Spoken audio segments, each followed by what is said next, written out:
Welcome to the top of another Savage stream. Thanks everybody for tuning in. You guys are awesome for liking, subscribing, sharing, commenting, all that good stuff. I really appreciate it. I had to switch over to the new YouTube live streaming dashboard, whatever you want to call it, today. And so hopefully everything sounds okay and looks okay.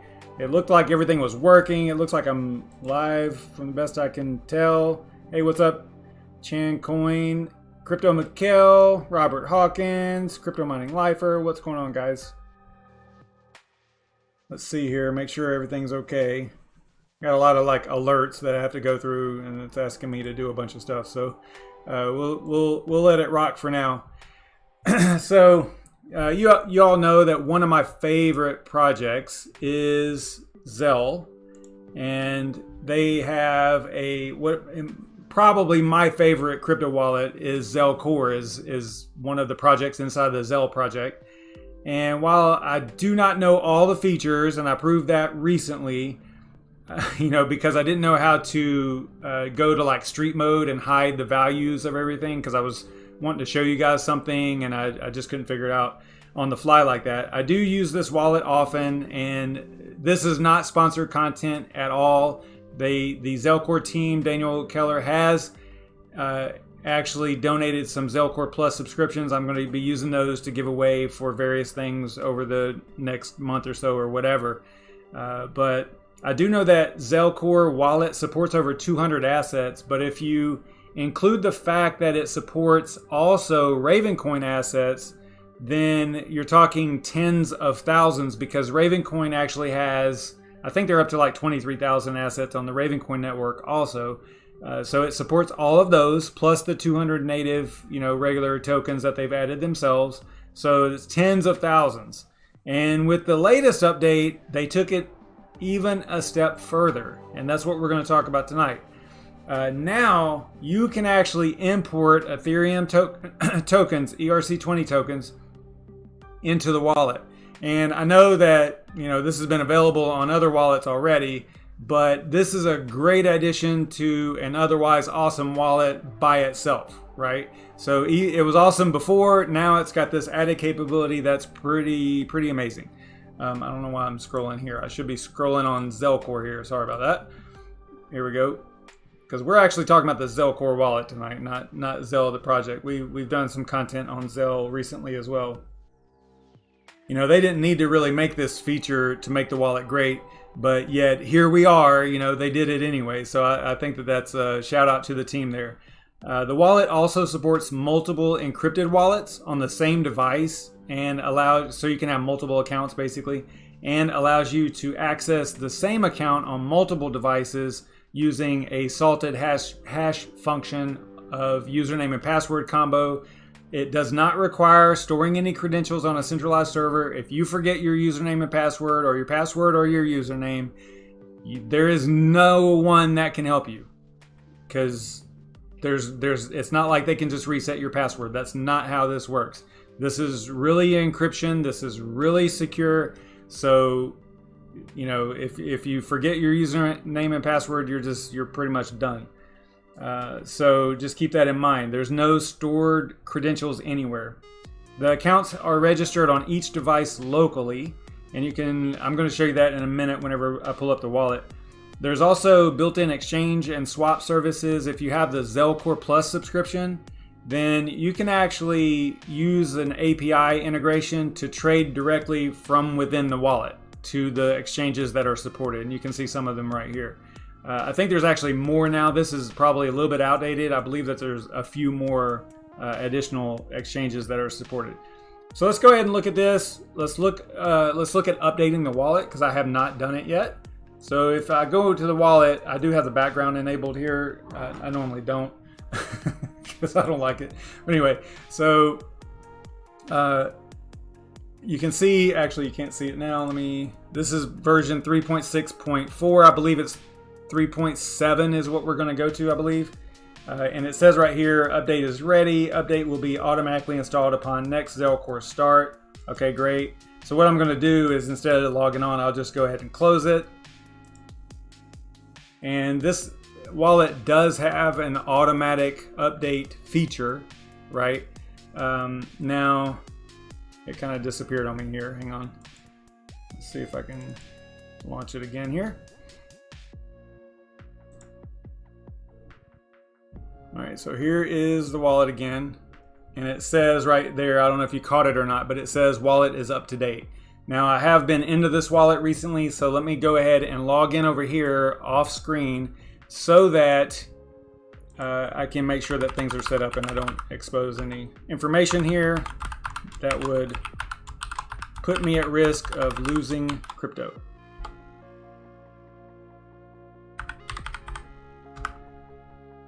All right, so let's see here. Oh, wow. Interesting. So I started it and there's a whole bunch of transactions. I think that this was an update. This was an update. Here, all these transactions being a notification that is part of the update. If we go over here to, if we want to see like what the actual transactions are. So this is happening because it's syncing, right? After I fired it up. So if we go over here, and I think down here somewhere there is, hang on a second. Let's see if I can find it. So there's that. I'm looking for changes. Here we go. So yeah, in the version 3.7.0, you can see ZelCore users now have the possibility to import any Ethereum token. Receive transactions are now shown as a notification too. So that's what was happening whenever I first fired it up in the new update. It was just throwing all my transactions up here that it hadn't notified me about before. So that's fine. You know, I don't know. I think there's a way of turning that off. I don't know for sure, but yeah. So that's just one of the updates. There's other small stuff in here. You got the Ravencoin asset list updated, some you know, updates to protocol handling and stuff like that, rates and markets. Okay, great. But the one that we're really concerned with is this one right here, because this is really cool. That's a huge update right there. I love it. All right. If you did need to download the wallet, you know, you could go to Zell. I already had it downloaded and installed, so it was auto updated, and that's what I was showing you there in the beginning. But you just go to Zell and then go to ZelCore and then download. So you go to ZelCore here and then download over here, and you've got other platforms. You know, it basically shows you everything you got here. And then if you want to check the download, so I'm going to go ahead and download this so that I can show you how to check the file hash on it to make sure that it's legit. So we're going to download the, you got to know which one you're downloading. I'm downloading the install for Windows, right? So that's what I downloaded. Now if I come over here to SHA-256, this is going to show me the, hopefully I can find it pretty easily. Yeah, I think it's just right here at the top. Probably this one for Windows. So this is the hash, the file hash for the file that was uploaded. So this basically is a way of kind of giving you a little bit more confidence that nothing was modified and you're getting it from a trusted source. Now again, if the website is compromised, then whoever compromises the website could change that information as well, right, to make it match this download. But if something like that was to happen, you would be notified probably through a lot of different methods. You know, definitely in Discord and, you know, other, if you follow them on Twitter, for example, you know, all of these projects, you're going to want to follow them on social medias so that you would know if something like that was to happen. If someone compromised this website, uploaded a bogus or malicious version of the wallet, and then also changed the SHA-256 you know, string here, the hash result, then, you know, they could trick you, right? And you would be downloading a potentially malicious wallet. But you know, you're also going to want to check to make sure your connection's secure and you're on the right website and all that stuff. I didn't really cover that, but you want to do that first. And then always get your wallets from trusted sources. All right, so if we go over here to the ZelCore, I already have the file hash copied to the clipboard. All right, so I'm just pasting that in there. So that is the file hash from the website. So if we come over here to the window where the downloaded file exists, we can just go PowerShell right here, enter. That opens up PowerShell. Then I'm going to go get, I think it looks like this. And I need to grab the name, which I know it's ZelCore.exe, right? And then enter. So now that is going to get the SHA-256 file hash. I can just simply double click to highlight, copy by pressing Control-C, nothing really happens. Then I can come over here and I can paste it in here. And then we are able to compare the two files, right? We've went over this before in many other streams, and I showed you guys in one stream where I changed one small thing about the downloaded file, and this file hash result is going to change every character. So basically, if you change one bit in the original file that you're checking, it's going to change it drastically. So if you just eyeball this, you can see that it is the same. Don't worry about uppercase and lower, the case sensitive. Just compare the numbers and the letters, and you're good.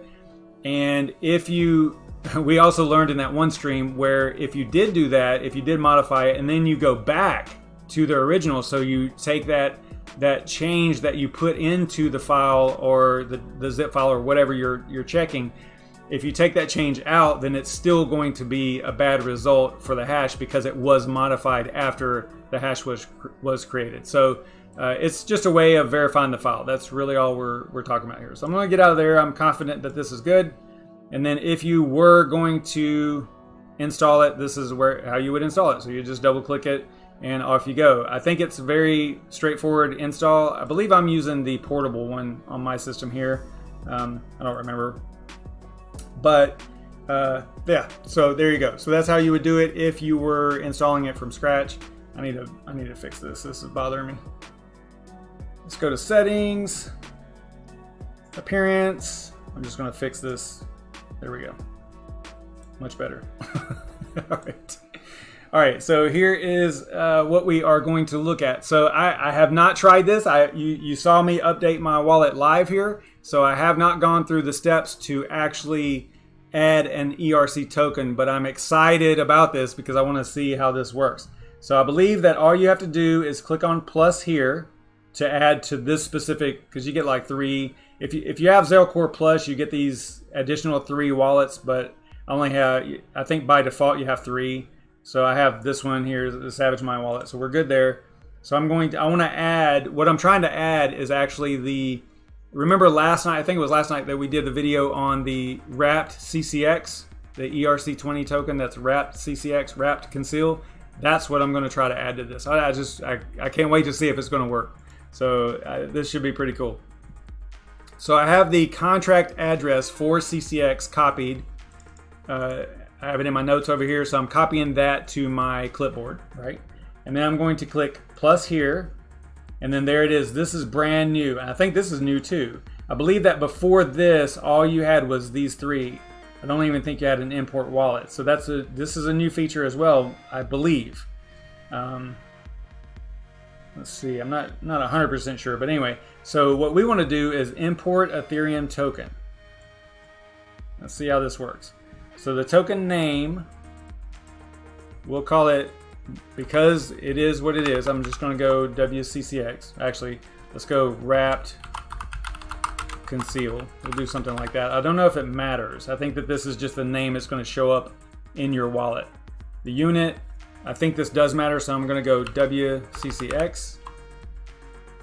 The contract is what I copied to my clipboard. I'm going to paste that in here. And that's the ERC20 contract on the Ethereum network. The number of decimal places, usually 18. I believe it is for this one as well. So then we're going to click import. All right, so it says, okay, yeah, that's the name, but it says no logo. So hopefully that is something that we can actually fix at some point, or they'll fix it at some point. I don't know. All right, so that's cool. All right, so it looks like that worked. Now I would have to play around with this to see. Obviously there's nothing in here. I think we would have to go to Uniswap and actually get some CCX to be able to send it here. So that's something that we might do later at another time in another video. All right, so that's one that we added. Let's go ahead and add another one that's pretty common out there right now. This is Ampleforth. So I'm going to click on the plus again, import Ethereum token. We'll call it Ampleforth. Token ticker is AMPL. Contract address I copied from my notes. And then import. All right, so that has no logo too. So I wonder where does it get the logo from? And is it something that you can add, or does it have to come? Maybe it's supposed to pull it from somewhere in the contract, maybe, or I don't know.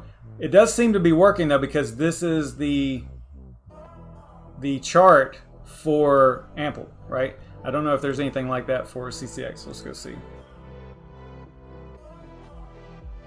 Doesn't seem like it. All right, fiat history is unavailable. All right. So that could just be a function of what's going on with it. But this one's been around a while, so that's probably why it's got some history here. WCCX is fairly new, so it looks like it's got transactions and news. So this is super cool. So again, I know that this was available in other wallets previous to this, but for the ZelCore team to add it, I think that add it to ZelCore, the Zel team to add it to ZelCore, I think is a huge addition, because this was something I would love to have a single wallet, right? With not all my crypto in it, but I'm just saying a single wallet that I use on a day-to-day basis, instead of having to go through a bunch of different wallets and mobile wallets and all that stuff. So this is really cool. This is super cool. They need to add CCX like natively though. I think they need to look at that. Look into that. All right, so I'm gonna go over here and check the chat real quick, see what you guys are up to.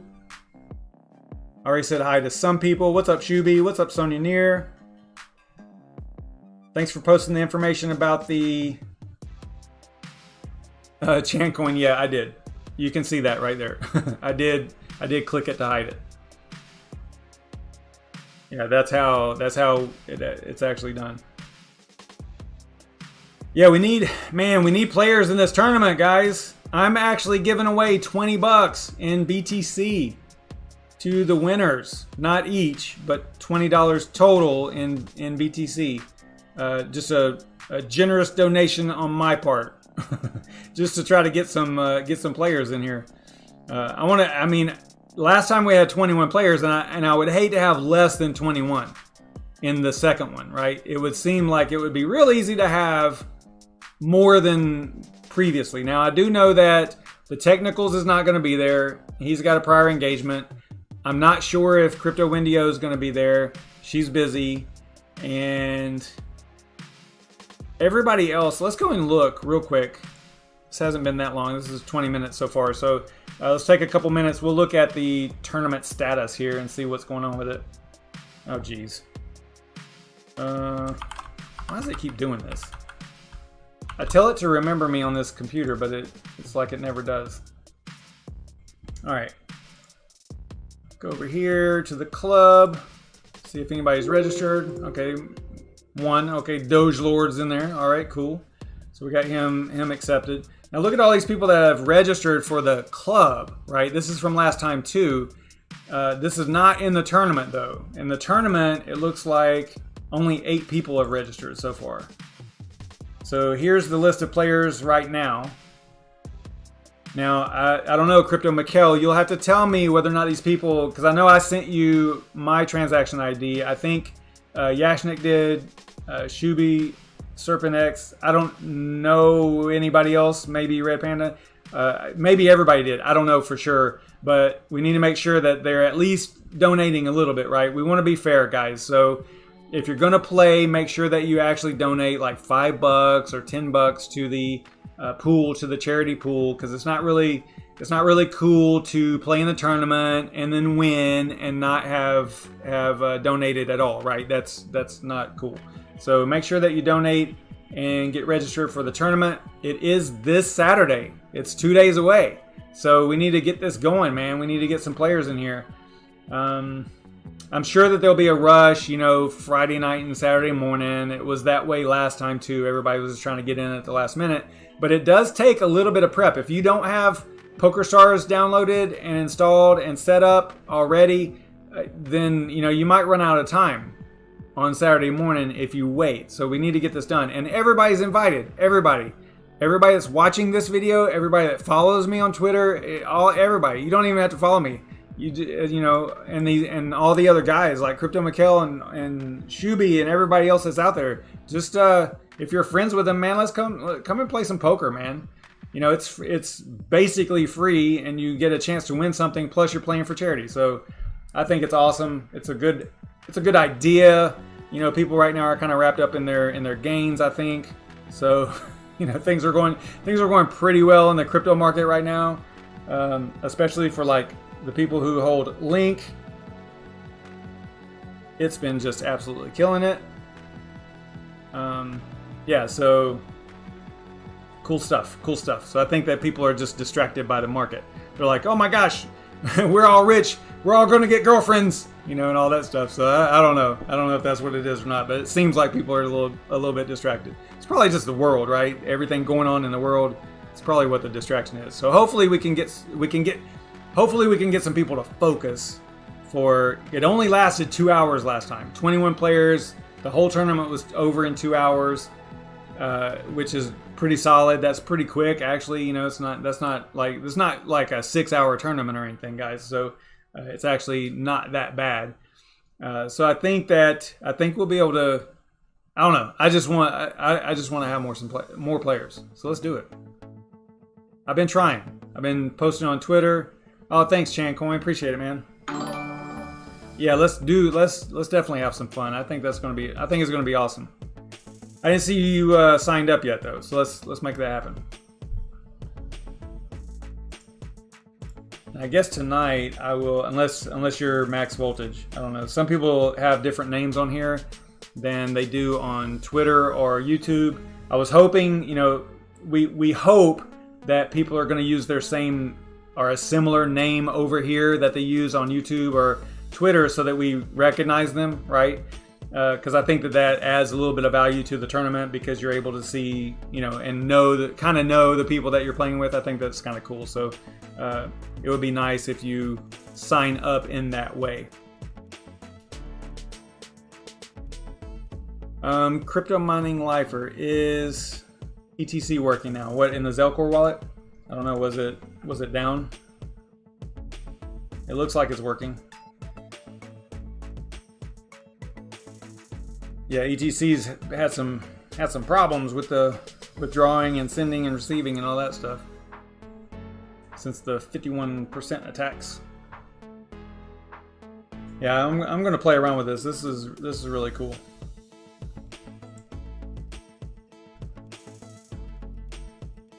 I'm wondering if what my next question would be is if you can do swaps, if any of these actually support ample, right? So like if you were gonna buy, let's see if any of these actually show up. Because the way that this works in the Zellcore wallet is whatever you have in your portfolio is what should show up if you go to the exchange and you go to Kyber, for example, to swap, then it's, oh wow, it is there. So you can actually swap. So I could swap ETH for ample, it looks like. Because let's do this. Sell ETH. No, it says error obtaining exchange rate. So I don't know if this is working. But again, this is functionality, and I don't know. I mean, it definitely added it successfully. I'm just a little concerned about the no logo thing. It seems like they would get that information from somewhere legit. I don't know if it's in the contract somehow or how that's actually working. So I'd have to play around with that. I don't want this video to be any longer than this. I'm rambling. I will see you guys tomorrow night. Tomorrow, what's tonight? This is Wednesday. I think that DCA Adventure is going live, if I'm not mistaken. Or did they already? Actually, Crypto Mikkel did something already tonight. I don't know if anybody else is. Nope. Okay, so I thought maybe they would do something on Wednesday, but maybe not. All right, so tomorrow is Thursday. We will probably get back on.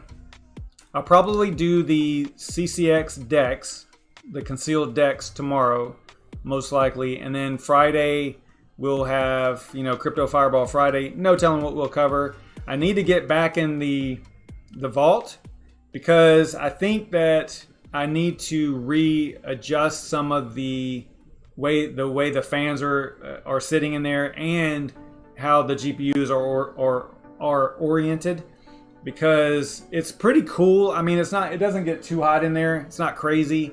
Whenever you open the door, it's actually pretty cool most of the time, unless it's like during the day. But it seems like I could lower the temperatures on the GPUs because I'm drawing air. I'm basically drawing air into that vent, and then the GPU fans, not the GPU fans, but the rig fans are actually pushing air back that way. So I think I need to do some reconfig, not worry about the way that it looks, and really get into the functionality and getting that airflow across the GPUs a little bit better. So maybe we'll do that tomorrow. Maybe we'll do that Friday night. I don't know. We'll see. All right, guys, I'm out of here. Stay savage, everybody. I will see you tomorrow night. Stay savage.